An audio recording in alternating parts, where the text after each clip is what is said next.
Di sebuah kampung pinggiran kota yang suasananya masih sederhana, tinggal sebuah keluarga kecil bernama keluarga Pak Harun. Selama bertahun-tahun, kehidupan mereka dikenal sangat pas-pasan. Rumah yang mereka tempati hanya bangunan tua berdinding papan dengan atap seng berkarat. Jika hujan turun deras, air sering menetes dari langit-langit dan membasahi ruang tamu. Lantai rumah masih semen kasar yang retak di beberapa bagian. Meski hidup serba kekurangan, keluarga itu tetap bertahan dengan apa adanya. Pak Harun sehari-hari bekerja serabutan. Kadang ia menjadi buruh bangunan, kadang membantu angkut barang di pasar, kadang juga menerima pekerjaan apa saja asal bisa membawa pulang uang. Penghasilannya tidak menentu. Ada hari ketika ia pulang membawa uang cukup untuk makan, tapi ada juga hari di mana ia pulang dengan tangan kosong dan wajah penuh lelah. Sementara istrinya, Bu Ratna, membantu ekonomi keluarga dengan berjualan gorengan kecil-kecilan di depan rumah, menggunakan meja kayu tua dan kompor sederhana. Anak sulung mereka bernama Rina, gadis remaja yang pendiam namun rajin membantu ibunya. Setelah pulang sekolah, ia biasa membantu membungkus gorengan atau mencuci piring. Adiknya Dani masih duduk di bangku sekolah dasar. Meski hidup susah, Dani dikenal ceria dan sering bermain di lapangan kampung bersama teman-temannya. Kehidupan mereka memang sederhana, tapi setidaknya rumah itu masih dipenuhi suara tawa dan kebersamaan. Namun semua berubah secara tiba-tiba. Suatu pagi, warga kampung dikejutkan suara keras mesin proyek dari rumah Pak Harun. Beberapa tukang bangunan datang membawa material. Tembok rumah lama dibongkar habis. Atap seng yang selama ini bocor diturunkan begitu saja. Dalam hitungan minggu, rumah reyot itu berubah menjadi bangunan besar 2 lantai dengan pagar besi tinggi. Cat dindingnya mengkilap, lantainya keramik mewah, dan halaman depannya mulai dipenuhi tanaman hias mahal. Warga kampung saling pandang penuh tanda tanya. Tidak ada yang tahu dari mana datangnya uang sebanyak itu. Bukannya kemarin Pak Harun masih ngutang beras? Bisik seorang ibu tetangga. Iya, kok sekarang bisa bangun rumah segede itu? Jawab yang lain. Pertanyaan demi pertanyaan mulai muncul, tapi tidak ada jawaban pasti. Pak Harun yang biasanya ramah, kini jarang terlihat mengobrol. Ia lebih sering keluar masuk rumah dengan wajah serius. Jika bertemu tetangga, ia hanya tersenyum tipis lalu berlalu. Belum selesai rasa heran warga soal rumah mewah itu, beberapa minggu kemudian sebuah mobil baru terparkir di garasi. Cat hitamnya mengkilap dan menarik perhatian semua orang yang lewat. Dani tampak senang duduk di kursi depan sambil tertawa. Tapi Rina justru terlihat murung berdiri di teras rumah. Bu Ratna yang dulu memakai daster lusuh, kini mulai mengenakan pakaian mahal dan perhiasan emas. Ia tak lagi berjualan gorengan. Bahkan meja kayu tempat jualannya dibuang ke belakang rumah. Sikapnya juga berubah. Jika dulu suka bercengkerama dengan tetangga, kini ia lebih sering menutup pintu rapat-rapat dan menolak tamu yang datang. Kampung kecil itu semakin ramai membicarakan keluarga Pak Harun. Ada yang bilang Pak Harun dapat warisan dari saudara jauh. Ada yang bilang menang proyek besar. Ada juga yang menduga ikut bisnis online sukses. Tapi semua cerita itu terasa janggal karena tak satu pun pernah melihat Pak Harun benar-benar bekerja sejak rumah baru berdiri. Yang paling membuat bulu kuduk warga merinding justru kejadian di malam hari. Sejak keluarga itu kaya mendadak, beberapa tetangga mulai mendengar suara tangisan bayi dari dalam rumah setiap lewat tengah malam. Suaranya lirih, kadang seperti bayi baru lahir, kadang berubah menjadi cekikikan kecil. Padahal semua orang tahu di rumah itu tidak ada bayi. Anak Pak Harun hanya Rina dan Dani, dan keduanya sudah besar. Awalnya warga mengira suara televisi atau rekaman, tapi suara itu terus terdengar hampir setiap malam. Kadang berhenti mendadak saat ada orang mendekat pagar rumah. Suatu malam, seorang tetangga bernama Pak Saman yang baru pulang ronda sengaja berhenti di depan rumah mewah itu. Ia berdiri diam memperhatikan jendela lantai atas yang tertutup tirai hitam tebal. Dari dalam terdengar suara tangisan kecil, lalu suara benda jatuh, kemudian hening total. Pak Saman langsung melangkah cepat sambil merinding. Di sisi lain, perubahan juga terjadi pada Rina. Gadis itu kini jarang keluar rumah. Jika berangkat sekolah, wajahnya pucat dan matanya sembab seperti kurang tidur. Teman-temannya sering bertanya, tapi Rina hanya menjawab singkat dan menghindari pembicaraan tentang keluarganya. Dani pun mulai berubah. Bocah yang dulu ceria kini sering melamun. Kadang ia bicara sendiri di halaman belakang, seolah sedang bermain dengan seseorang yang tak terlihat. Pernah suatu sore ia berkata kepada temannya dengan wajah datar, "Di rumahku ada bayi, tapi ibu bilang aku gak boleh lihat." Temannya tertawa menganggap itu candaan anak kecil, namun Dani tidak tertawa sama sekali. Ucapan polos itu justru membuat gosip di kampung makin liar. Orang-orang mulai menghubungkan kekayaan mendadak keluarga Pak Harun dengan suara aneh setiap malam. Beberapa orang tua bahkan melarang anak-anak mereka bermain dekat rumah itu setelah maghrib. Semakin hari, suasana di sekitar rumah mewah tersebut terasa berbeda. Burung jarang hinggap di pagar, anjing liar yang biasanya berkeliaran enggan mendekat.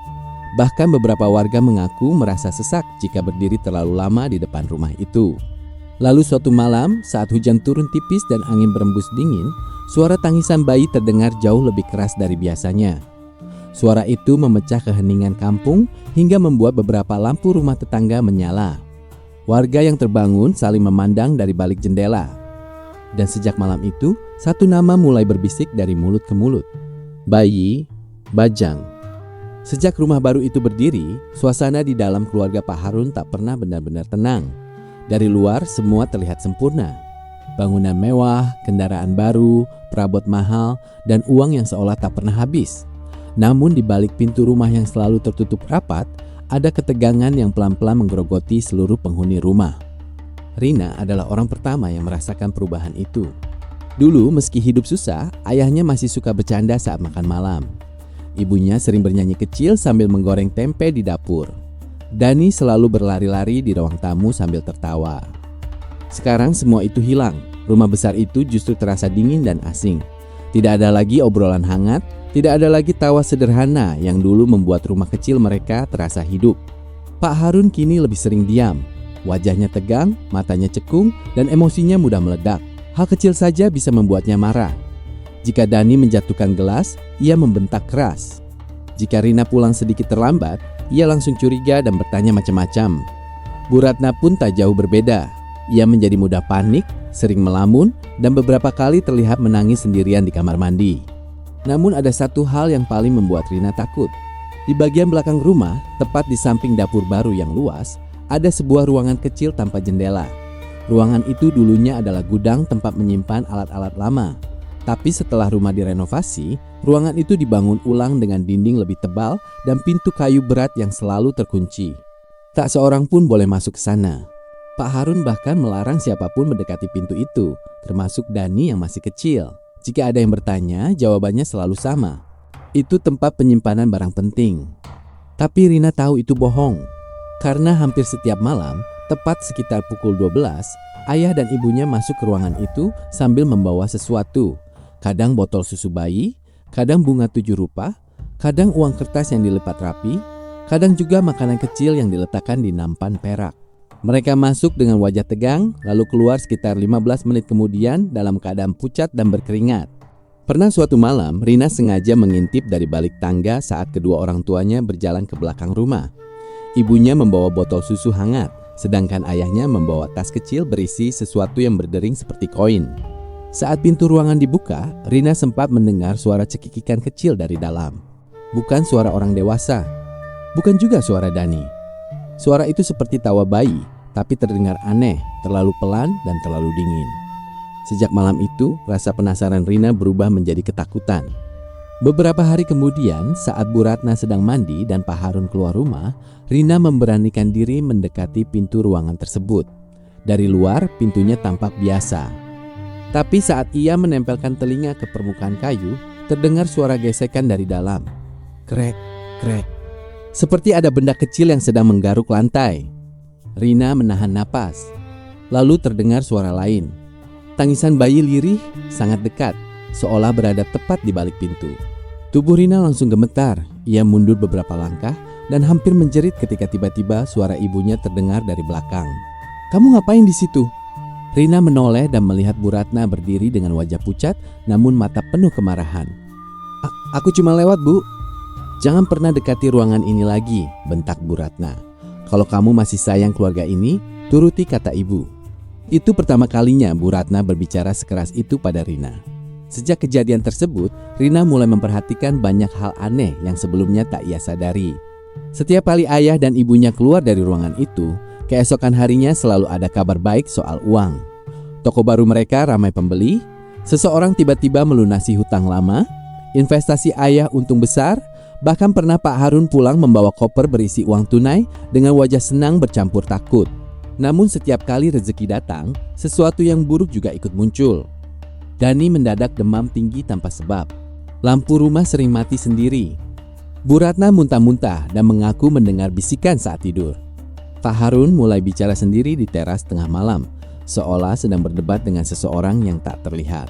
Rumah besar itu semakin mewah, tapi penghuninya semakin hancur. Rina tak tahan hidup dalam ketakutan. Ia mulai sering tidur dengan lampu menyala. Setiap malam dari kamar lantai atas, ia mendengar suara langkah kecil berlari di lorong.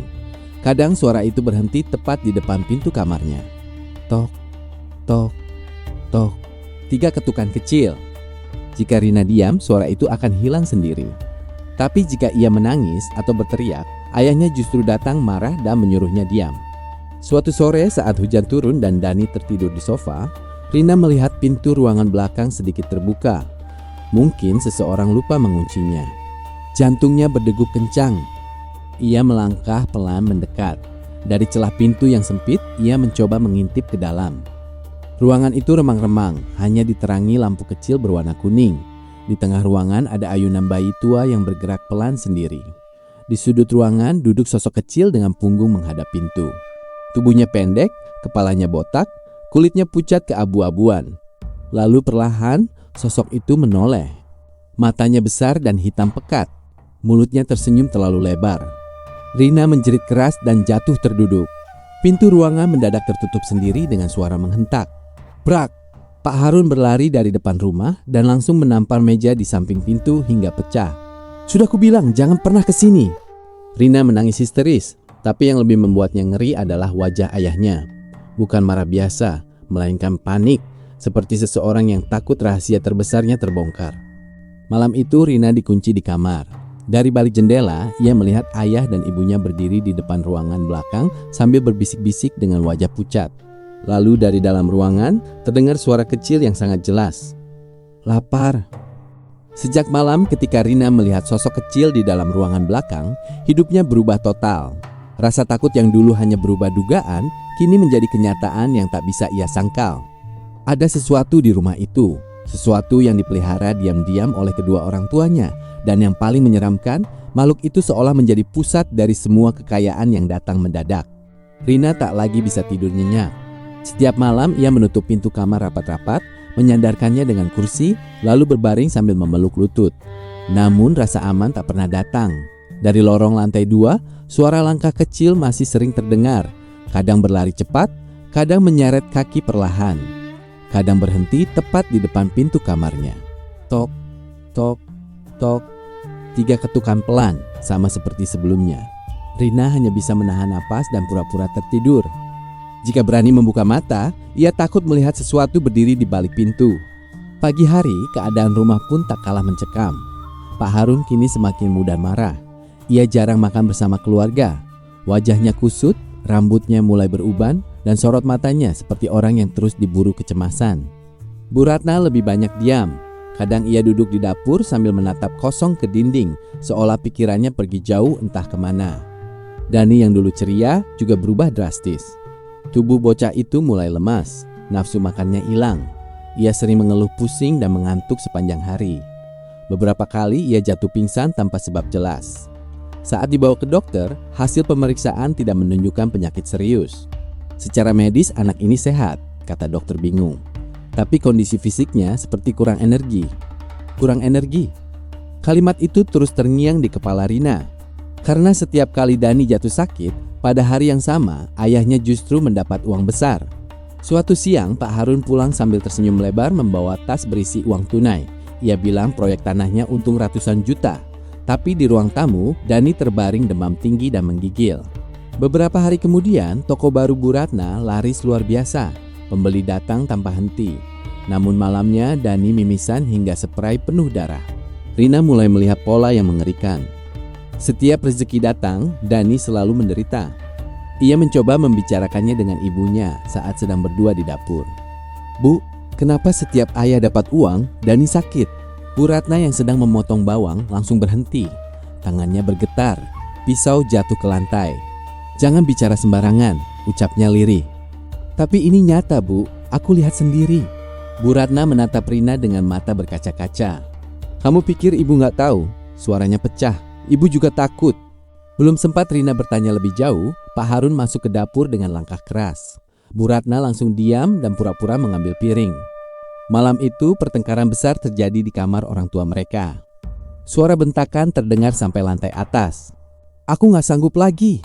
Kita sudah terlalu jauh. Dani makin parah. Anak kita sendiri yang jadi korban," teriak Bu Ratna sambil menangis. "Kalau berhenti sekarang, semuanya habis," jawab Pak Harun. "Rumah ini, usaha, mobil, semua hilang." "Biarin hilang. Aku cuma mau anakku selamat." Rina berdiri gemetar di balik pintu kamar mendengar semuanya. Jadi benar, ada harga yang sedang dibayar. Dan harga itu adalah keluarga mereka sendiri. Keesokan paginya Dani pingsan di sekolah. Guru-gurunya panik dan segera menghubungi rumah. Saat dibawa pulang, tubuh Dani sangat dingin meski cuaca panas. Matanya setengah terbuka, bibirnya pucat dan ia terus mengigau. "Jangan ambil aku, jangan." Pak Harun tampak syok. Untuk pertama kalinya ia terlihat benar-benar takut. Namun malam harinya, alih-alih membawa Dani ke rumah sakit, ia justru masuk ke ruangan belakang sambil membawa nampan berisi susu dan uang. Rina melihat itu dari tangga. Dadanya dipenuhi amarah. "Ayah lebih pilih itu daripada Dani," teriaknya. Pak Harun berhenti di depan pintu ruangan. Tangannya gemetar. "Kamu gak ngerti apa-apa. Aku ngerti, semua uang ini bikin kita hancur." Pak Harun menatap Rina dengan mata merah. Namun bukannya membalas marah, ia justru terlihat seperti orang putus asa. "Ayah cuma gak mau miskin lagi." Kalimat itu terdengar lirih dan menyedihkan. Rina terdiam. Ia baru sadar ayahnya bukan sekadar tamak. Ia adalah orang yang terlalu takut kembali miskin sampai rela menyerahkan apa saja demi merasa aman. Namun ketakutan itu kini berubah menjadi bencana. Karena malam semakin larut, suara dari dalam ruangan belakang mulai terdengar jelas. Tangisan kecil, lalu tawa pendek, lalu suara seperti seseorang sedang menyeret sesuatu di lantai. Dani yang terbaring lemah di sofa tiba-tiba membuka mata dan menunjuk ke arah ruangan itu. "Kak," Rina mendekat. "Itu yang suka duduk di ujung tempat tidurku." Tubuh Rina langsung kaku. "Siapa?" Dani menelan ludah. Bayi kecil, tapi giginya banyak. Malam itu hujan turun sangat deras. Angin mengguncang jendela rumah besar milik keluarga Pak Harun hingga menimbulkan bunyi berderak di setiap sudut. Langit gelap tanpa bintang, hanya sesekali kilat menyambar dan menerangi halaman depan selama beberapa detik. Rumah yang dulu terlihat megah kini terasa seperti bangunan kosong yang penuh tekanan. Pak Harun dan Bu Ratna pergi ke kota sejak sore. Mereka bilang ada urusan penting yang tak bisa ditunda. Sebelum berangkat, Pak Harun berpesan keras agar Rina tidak keluar kamar dan jangan sekali-kali mendekati ruangan belakang. Rina hanya diam. Ia sudah terlalu lelah hidup dalam ketakutan. Di ruang tengah, Dani tertidur di sofa dengan tubuh masih lemah. Napasnya pendek-pendek, wajahnya pucat dan sesekali ia menggigil meski sudah diselimuti tebal. Rina duduk di samping adiknya sambil mengusap dahinya. Demam Dani belum turun sejak siang tadi. Jam dinding menunjukkan pukul 11 malam. Listrik di rumah tiba-tiba berkedip beberapa kali. Lampu ruang tamu meredup lalu terang kembali. Suasana mendadak terasa lebih dingin dari biasanya. Lalu suara itu datang. Tok, tok, tok. 3 ketukan pelan dari arah ruangan belakang. Rina menoleh perlahan. Jantungnya langsung berdegup kencang. Ketukan itu berhenti sesaat lalu terdengar lagi. Kali ini lebih keras. Tok, tok, tok. Dani yang sedang setengah sadar membuka mata dan menatap ke arah belakang rumah. "Kak," bisiknya lemah. "Dia bangun." Rina memeluk adiknya erat. "Siapa?" Dani menelan ludah. "Yang suka ketawa di kamarku." Belum sempat Rina menjawab, terdengar suara tangisan bayi dari balik pintu ruangan belakang. Tangisannya lirih, panjang dan menusuk telinga. Suara itu membuat seluruh tubuh Rina merinding. Ia menatap koridor menuju dapur. Untuk pertama kalinya, rasa takut di dalam dirinya kalah oleh rasa marah. Selama berbulan-bulan, keluarganya hidup seperti tahanan di rumah sendiri. Dani sakit-sakitan, ibunya terus menangis, ayahnya berubah menjadi orang asing. Semua karena rahasia yang disembunyikan di ruangan itu. Rina berdiri perlahan. Ia mengambil senter dari laci meja dan berjalan menuju kamar orang tuanya. Di lemari pakaian bagian bawah, ia menemukan kotak kecil tempat Pak Harun biasa menyimpan kunci cadangan. Tangannya gemetar saat membukanya. Benar. Di sana ada kunci berwarna hitam dengan gagang besi tua. Tangisan bayi masih terdengar saat ia melangkah ke koridor belakang. Semakin dekat ke pintu ruangan itu, udara semakin dingin. Bau anyir bercampur aroma bunga basi tercium samar-samar. Lampu lorong berkedip tanpa sebab. Dani memanggil dari ruang tengah. "Kak, jangan!" Tapi Rina tak berhenti. Ia memasukkan kunci ke lubang pintu. Klik! Suara kecil itu terasa sangat keras di tengah keheningan rumah. Rina menarik napas panjang lalu mendorong pintu perlahan. Ceklek! Pintu terbuka. Ruangan di dalam gelap dan pengap. Hanya ada satu lampu kecil berwarna kuning kusam menggantung di langit-langit. Cahaya redup itu membuat bayangan di dinding bergerak menyeramkan. Rina mengarahkan senter ke dalam. Di sudut kanan ruangan ada rak penuh botol susu, mainan bayi lama, tumpukan uang receh, dan bunga yang sudah mengering. Di dinding tergantung beberapa foto keluarga mereka. Anehnya, pada setiap foto itu, bagian wajah Dani dicoret dengan tinta hitam. Napas Rina tercekat. Di tengah ruangan terdapat ayunan bayi kayu tua yang bergerak perlahan sendiri. Krit, krit, krit. Padahal tidak ada angin sama sekali. Rina mendekat satu langkah. Di bawah ayunan itu terdapat tulisan melingkar dengan kapur putih dan bercak merah yang sudah mengering. Ia tak tahu itu darah atau bukan, dan ia tak ingin tahu. Tangisan bayi tiba-tiba berhenti. Ruangan menjadi sangat sunyi. Lalu dari sudut paling gelap terdengar suara kecil. Hehehehe. Rina membeku. Sorot senternya bergerak ke arah suara. Di sana duduk sosok kecil membelakangi dinding. Tingginya tak lebih dari anak balita. Tubuhnya kurus, kulitnya pucat keabu-abuan, kepalanya botak mengilap, kedua lututnya ditekuk ke dada seperti sedang jongkok. Pelan-pelan sosok itu mengangkat kepala. Matanya besar dan hitam pekat tanpa putih mata. Mulutnya tersenyum terlalu lebar hingga hampir menyentuh pipi. Rina mundur satu langkah sambil menahan jeritan. Makhluk itu membuka mulut dan berbicara dengan suara serak seperti orang dewasa yang dipaksa bicara pelan. Mana janjinya? Senter di tangan Rina jatuh ke lantai. Cahayanya berputar-putar menerangi ruangan dari bawah. Di dinding belakang makhluk itu, Rina melihat tulisan tangan ayahnya. Selama dirawat, rezeki akan datang. Di bawahnya ada tulisan lain yang membuat darahnya seperti berhenti mengalir. Jika diabaikan, ia akan mengambil miliknya sendiri. Rina langsung paham. Selama ini kekayaan mereka dibayar dengan sesuatu. Dan sesuatu itu perlahan sedang mengambil Dani. Rina berbalik hendak lari, namun pintu ruangan menutup sendiri dengan keras. Brak! Ruangan gelap total. Ayunan bayi bergerak semakin cepat. Krit, krit, krit. Suara tawa kecil memenuhi ruangan dari segala arah. Ya benda kasih tali durang-durang yang bukan dikutopot sedang berjaya. Hanyiri dina padas tutopot. Sedia baskai. Rina menjerit dan meraba-raba pintu. Di luar terdengar suara mobil berhenti mendadak. Pak Harun pulang. Beberapa detik kemudian pintu dibuka dari luar dengan kasar. Cahaya lorong masuk menerangi ruangan. Pak Harun berdiri di ambang pintu dengan wajah pucat pasi. Saat melihat Rina di dalam, tubuhnya seperti kehilangan tenaga. "Kenapa kamu buka pintunya?" ucapnya lirih. Rina menangis sambil menunjuk ke sudut ruangan. "Ayah, cukup, kita nggak butuh uang begini." Pak Harun menoleh ke arah sudut gelap itu. Senyum makhluk kecil tadi perlahan memudar. Lalu ia berkata sekali lagi, "Waktunya bayar." Ucapan makhluk kecil itu menggema di kepala semua orang yang berada di ruangan belakang. Waktunya bayar. Pak Harun berdiri kaku di ambang pintu. Wajahnya pucat, bibirnya bergetar, dan kedua tangannya mengepal kuat seolah menahan ketakutan yang selama ini ia sembunyikan. Bu Ratna yang baru masuk dari halaman belakang langsung menjatuhkan tas belanja saat melihat Rina berdiri di dalam ruangan itu. Astaga, suara Bu Ratna nyaris tak terdengar. Dani yang sejak tadi terbaring lemah di ruang tengah tiba-tiba menjerit kesakitan. Suaranya memecah suasana rumah. Pak Harun langsung berlari ke ruang tamu. Dani menggeliat di sofa sambil memegangi dada. Napasnya tersengal, matanya terpejam rapat, dan tubuhnya dingin seperti es. "Dani, Dani!" teriak Bu Ratna panik.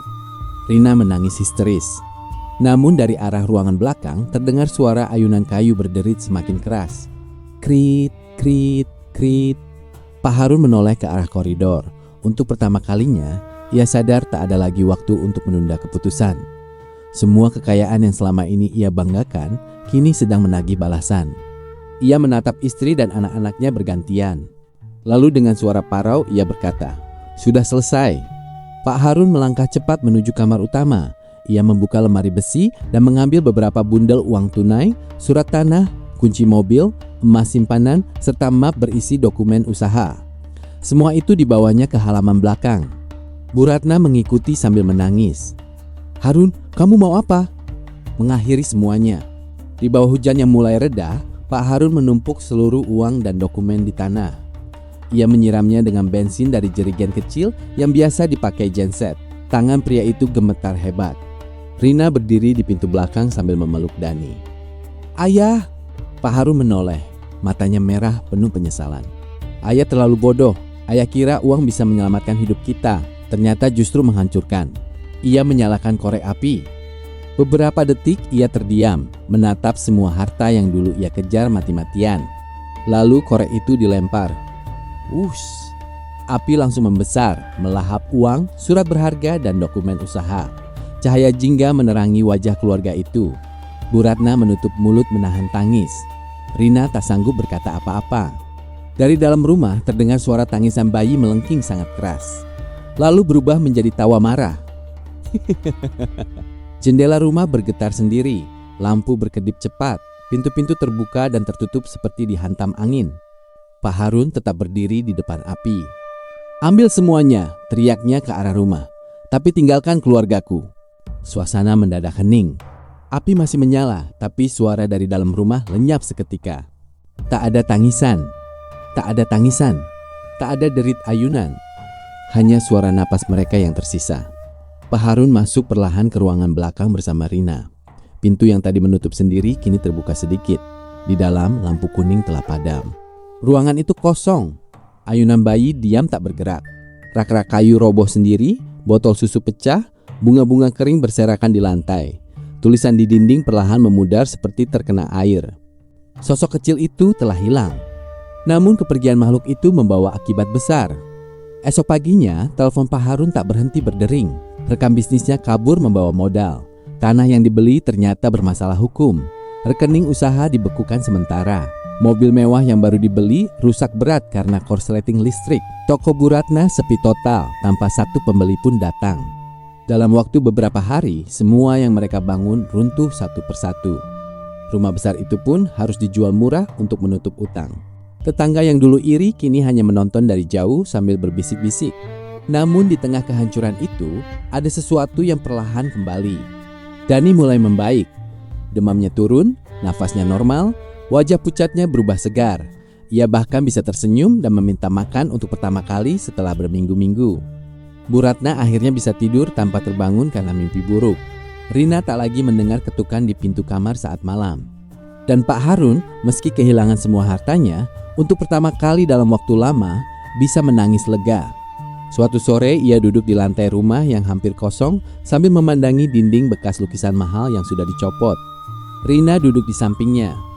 "Yah, kita jadi miskin lagi." Pak Harun tersenyum pahit. "Enggak, Nak." Rina menoleh bingung. "Kita baru mulai kaya." Rina terdiam. Pak Harun menatap Dani yang sedang bermain pelan di ruang tengah, lalu menatap istrinya yang sedang menyiapkan teh sederhana di dapur. "Karena sekarang kita masih punya satu sama lain." 2 bulan setelah rumah mewah itu dijual, keluarga Pak Harun pindah ke sebuah kontrakan kecil di gang sempit pinggiran kota. Bangunannya sederhana, hanya terdiri dari 2 kamar sempit, ruang tengah kecil, dan dapur seadanya di belakang. Dindingnya belum dicat rapi, lantainya masih semen kasar, dan atapnya kadang bocor jika hujan deras turun. Namun anehnya, rumah kecil itu terasa jauh lebih hangat dibanding rumah besar mereka dulu. Tak ada lagi lorong panjang yang membuat bulu kuduk merinding. Tak ada lagi pintu terkunci yang menyimpan rahasia. Tak ada lagi suara tangisan bayi di tengah malam. Yang terdengar kini hanya suara kipas angin berputar, sendok beradu di dapur, dan tawa Dani saat bermain. Pak Harun memulai hidup dari nol. Setiap pagi sebelum matahari terbit, ia sudah berangkat bekerja sebagai buruh bangunan. Tangannya kembali kasar terkena semen dan batu bata. Bajunya basah oleh keringat, punggungnya pegal setiap malam, tapi wajahnya justru terlihat lebih tenang. Ia tak lagi membawa pulang uang banyak, namun setiap rupiah yang didapat terasa lebih ringan di hati. Bu Ratna membuka warung kecil di depan kontrakan. Ia menjual gorengan, kopi saset, nasi bungkus, dan mie rebus untuk para pekerja sekitar. Meja kayu sederhana dipakai lagi seperti dulu. Kadang dagangan laris, kadang sepi. Tapi kini ia bisa tersenyum tulus kepada pelanggan tanpa rasa takut. Rina membantu ibunya sepulang sekolah. Ia menata makanan, mencuci piring, dan menjaga Dani saat orang tua mereka sibuk. Meski hidup sederhana, ia merasa beban besar yang dulu menekan dadanya sudah hilang. Sementara Dani pulih sepenuhnya. Bocah itu kembali ceria seperti dulu. Ia mulai bermain bola di gang bersama teman-teman barunya. Nafsu makannya kembali besar, pipinya berisi, dan tawanya sering memenuhi rumah kecil itu setiap sore. Suatu hari, beberapa tetangga lama datang melewati kontrakan mereka. Ada yang sengaja mampir hanya untuk melihat keadaan keluarga yang dulu sempat jadi pusat perhatian kampung. Dulu rumahnya besar, sekarang begini, bisik salah satu dari mereka. Makanya jangan sombong kalau baru kaya, sahut yang lain. Pak Harun mendengar semua itu. Namun ia hanya tersenyum tipis dan tetap menyapu halaman depan. Tak ada lagi amarah dalam dirinya, tak ada keinginan membalas ucapan orang. Ia tahu mereka hanya melihat kehilangan harta, tapi tak tahu bahwa keluarganya justru sedang mendapatkan hidup kembali. Malam harinya, listrik sempat padam beberapa menit. Rumah kecil itu gelap gulita. Bu Ratna menyalakan lilin dan menaruhnya di tengah meja makan. Mereka pun makan malam bersama dengan cahaya temaram. Di atas meja hanya ada nasi hangat, tempe goreng, sambal, dan sayur bening sederhana. Namun suasananya terasa sangat damai. Dani makan lahap sambil bercerita soal permainan bola tadi siang. Rina tertawa mendengar tingkah adiknya. Bu Ratna beberapa kali tersenyum sambil menyendok nasi untuk suaminya. Pak Harun memandangi keluarganya satu persatu. Matanya mulai berkaca-kaca. "Ayah kenapa?" tanya Rina pelan. Pak Harun menarik napas panjang. "Ayah cuma sadar selama ini ayah bodoh." Ruangan mendadak hening. Bu Ratna menunduk. Ia tahu suaminya menyimpan penyesalan yang sangat dalam. Pak Harun melanjutkan dengan suara bergetar. "Ayah terlalu takut miskin, terlalu ingin dihormati orang, sampai ayah lupa harta itu bukan segalanya." Ia menatap Dani. "Ayah hampir kehilangan anak sendiri." Lalu menatap Rina. "Ayah bikin kamu hidup dalam ketakutan." Kemudian menatap istrinya. "Ayah juga bikin ibumu menangis setiap malam." Bu Ratna tak kuasa menahan air mata. Rina menggeser kursinya mendekat dan menggenggam tangan ayahnya. "Sekarang kita masih di sini ya." Dani yang belum sepenuhnya paham ikut memegang tangan ayahnya sambil tersenyum. "Iya ya, kita kan lengkap." Pak Harun menunduk sambil menangis diam-diam. Untuk pertama kalinya setelah sekian lama, tangis itu bukan karena takut, tapi karena bersyukur. Di luar rumah, hujan turun perlahan membasahi gang sempit. Angin malam berembus sejuk melewati jendela kecil yang terbuka. Tak ada suara aneh, tak ada bisikan, tak ada ketukan 3 kali di pintu. Hanya suara hujan dan keluarga yang saling menguatkan. Beberapa minggu kemudian, warung Bu Ratna mulai dikenal warga sekitar karena rasanya enak dan harga murah. Pak Harun mendapat mandor kecil di proyek karena dinilai rajin dan jujur. Rina semakin giat belajar karena ingin kuliah suatu hari nanti. Dani tumbuh sehat dan kembali penuh mimpi. Rezeki mereka memang datang pelan, tapi kali ini datang tanpa rasa takut. Suatu malam sebelum tidur, Pak Harun berdiri di depan pintu rumah kecil mereka. Ia memandang langit yang bersih dan berkata pelan, seolah bicara pada dirinya sendiri. "Lebih baik lambat tapi halal daripada cepat tapi menghancurkan." Ia menutup pintu, mematikan lampu, lalu tidur dengan tenang bersama keluarganya. Dan itulah kekayaan paling mahal yang akhirnya ia pahami. Pesan moral, jalan pintas menuju kekayaan sering terlihat menggiurkan, tetapi apa yang datang terlalu cepat kadang membawa harga yang jauh lebih mahal. Harta bisa dicari kembali, namun keluarga, ketenangan, dan kejujuran adalah kekayaan sejati yang tak ternilai.